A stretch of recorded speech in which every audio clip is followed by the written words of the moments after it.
What's up guys, welcome back to another FIFA 21 video. Now this is actually the second time I'm recording this video because the first time my mic was muted. Now after 10-15 minutes of recording, we're back again, and today, as you read by the title, we've got another video on starter teams. However, this time is on hybrids. Now I don't know the videos on the squad builders because the full game isn't out, like all the graphics and everything. It probably takes like 2 to 3 hours to do the thumbnail, the whole video. It takes ages. So today we're going to Instagram. We're actually on an account. I'm going to link in the description. I'm also going to put the @ on the screen right now. I can't remember the @ off the top of my head, but when we get into the actual video, I'll give them a shout out. We've got about 4 squad builders today. 3 of them are hybrids and one's just a Premier League team, all ranging from about 10k to 150k. So bunch of squads. The analysis isn't going to be as in depth as normal, but nevertheless, we're going to go through the teams, we're going to go through what I like about them, etc. But if you do want FIFA 21 for absolutely free, drop a like on this video, and in the top line of the description and the pinned comment, there'll be a giveaway link to another one of my videos where I'm giving away FIFA 21 for absolutely free. Check that out if you want to get it for free. And with that being said, let's head over on into the teams. Okay, so the first one, we've got a nice little hybrid with a bit of Bundesliga, or mainly Bundesliga, a couple of Chelsea players in there, and we've also got Orsic from Dynamo Kiev. Now I'm going to firstly talk about Orsic. FIFA 20, I think he's 82 rated in form, was unreal. It's quite low rated, that was 82 rated, isn't too much, but it's absolutely unreal, and it was people going crazy for him. I'm paying like 100k for him, for an 82 rated Orsic from Dynamo Kiev, but nevertheless, really good card. What I like about this team as well, obviously we've got Alaba in there, who's basically going to be a centre back next year. Upamecano, beast every year, good pace on him. Danny Da Costa, unreal right back. Again, another player I love every year, always really good at the start of the game. Left back, we've got Baba, who's a silver card, but you can have Marcus Alonso, newly transferred Chilwell, you could put in there as well, quite a few additions. But overall, solid team, not going to cost you too much. Obviously, Alaba's going to be the most expensive one, but you could just swap him out for someone else to make the team a bit cheaper. Okay, so I did say there was one team which wasn't a full hybrid. Now we've got a just standard Premier League team, but we have got a couple of new signings in here, or we've got one new signing. We've got Timo Werner from Chelsea. Now, again, in terms of starter teams, can you put Timo Werner in a starter team? Probably not. But I suppose a few months down the line, maybe a couple of weekend leagues in, Timo Werner could be affordable. To be honest with you, I reckon Timo Werner is going to be a very, very expensive card. Probably around the similar price of Aubameyang. Maybe a bit less. Honestly, depends on the meta. But we've also got Pepe in there, pace merchant. Philippe Anderson, again, pace merchant.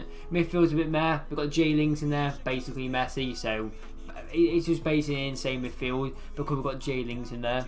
But Van Arnold, honestly, in terms of starter team left backs, one of the best ones I've ever used. Ricardo Pereira, decent card. Sanchez at left centre back, really good in FIFA 20. I remember this guy was used so much in FUT Champions, really good. He was also a really good card to trade with in terms of sniping, but also investing at the start of the game. And there were quite a few people that bought quite a few of him, like on the web app, and then sold him the first weekend of FUT Champions and made absolute P. But again, another solid team, not so much a starter team, but I thought I'd throw it in there anyway. Okay, so now moving on to the third team, we're back with another hybrid. Now we've got some sort of like Liga NOS, Brazilian, Bundesliga kind of vibes in here. Now, starting off, I'm going to go for Danny Da Costa again.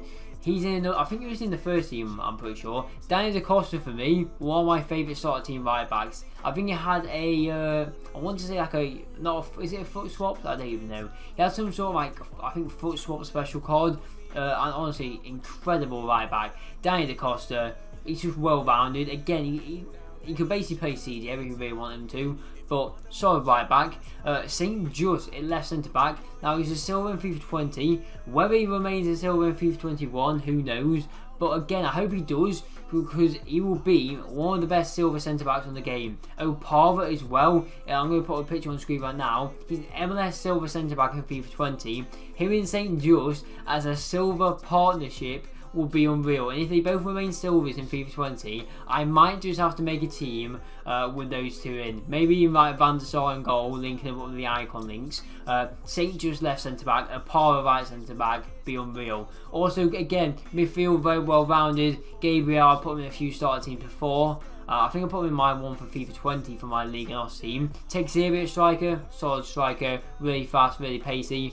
Hulk, nostalgic beast. We've also got Rafa at left forward, again very fast. A few mere players like Williams, the left back in Hinteregger, the Bundesliga right centre back, but nevertheless a very nice looking hybrid. Now moving on to the final team. Again, we've got another hybrid, got a bit of Premier League in here, a bit of Bundesliga, even a bit of the Eredivisie League. Now, key ones I want to pick out, Richarlison. Now, he was a right mid, 79 rating in FIFA 20. Now, he's basically pretty much confirmed to be a striker. He played, I'm pretty sure, most of his games at Everton this season at striker. And honestly, it's pretty much of a godsend, because if you don't know, obviously Bournemouth has gone down to the Championship because they've been relegated from the Premier League, which means Callum Wilson and also Joshua King, two half-decent Premier League starter team strikers, have now gone for the Premier League. Now, obviously Richarlison was right mid last FIFA, but already, like, without Callum Wilson and Joshua King going to the Championship,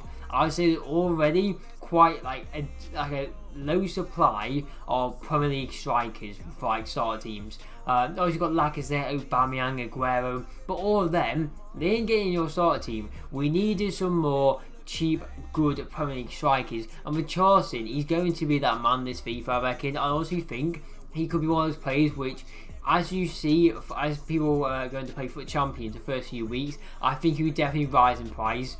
Just because, one, he's Brazilian, two, he's Premier League, three, there's definitely a demand for Premier League starter team strikers, and you know, he's going to be half decent. I also heard pace isn't going to be too important. Like, obviously pace is always important, but I've heard that it's more about the build-up play. So Richarlison, I think he's going to be really good next FIFA. I hope he is, because I do like using Richarlison on FIFA, and we'll just have to wait and see. We're going to talk about the midfield now. Van der Beek, again, solid player. This midfield very, very well rounded. Wingers, obviously Williams now gone to Arsenal. In this graphic, he's at Chelsea. But David Neres and William, two fast wingers.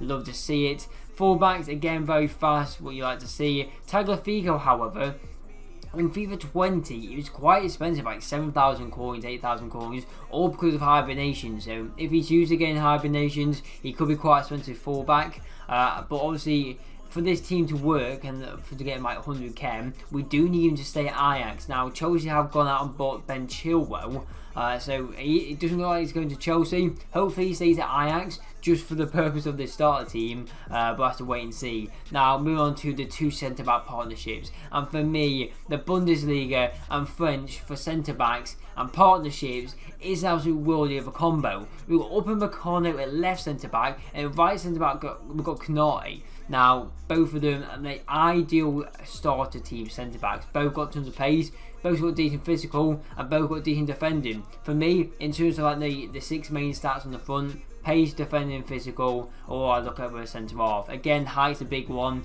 but two cheap, solid centre-halves, and then Conte linking it up in goalkeeper. But to be honest with you, out of all the teams we reviewed, this last one is definitely my favourite. I think, again, any hybrid team with Brazilian players in, which are fast, is always going to be up there on my list. But midfield is well rounded, defence is pacey, attack is pacey. Obviously, we're using new position change for Richarlison. I love Richarlison in real life as well. It's just a really good team, and to be honest with you, like, I genuinely think I might make this team for myself. I'm going to make my Eredivisie team, my Liga Nos team, or this hybrid team. I'm not decided yet. We'll see how it goes. We'll see what I get in my starter packs, but we'll go with the flow.